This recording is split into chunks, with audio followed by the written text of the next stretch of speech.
Hello, আসসালামু আলাইকুম guys. তো সবাইকে আমার ইউটিউব চ্যানেলে স্বাগতম। ও ভাবলাম আমাদের যশোরের রেলওয়ে স্টেশনের কিছু ভিডিও আপনাদের সাথে শেয়ার করি। রেলওয়ে স্টেশনের ঠিক পাশের এলাকাতেই আমার খালামণিদের বাসা। তো আমরা ওখানে গেছিলাম। তো হঠাৎ করে আমার বড় আপু বললো যে চলো ওখান থেকে ঘুরাই নিয়ে আসি তোমাদের। তো অনেকদিন যাওয়া হয়েছিল না, তাই ভাবলাম যাই। তো ওখানে যাওয়ার পথে বেশ অনেকটাই এই দূরত্ব। পাশটা আম্মু। আমার মেয়ে ছিল আর আমার আপু বাবু ছিল, আমি ছিলাম। আমরা অনেক মজা করতে করতে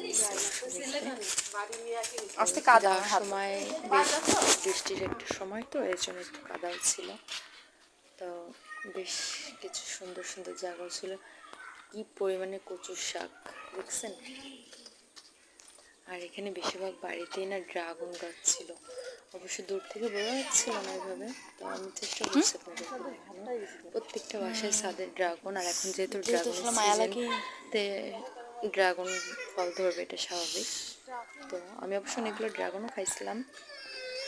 তো এখানে অবশ্য পানি উঠে যায়, জন্য জায়গাটা কেমন ভিজা ভিজা। তো আপনাদের সাথে প্রথমে এই ভিডিওটা শেয়ার করলাম। আশা করি সবার ভালো লাগবে। চ্যানেলটি সাবস্ক্রাইব করে, লাইক করে, কমেন্ট করে পাশে থাকবেন। সবাই ভালো থাকবেন। আল্লাহ হাফেজ।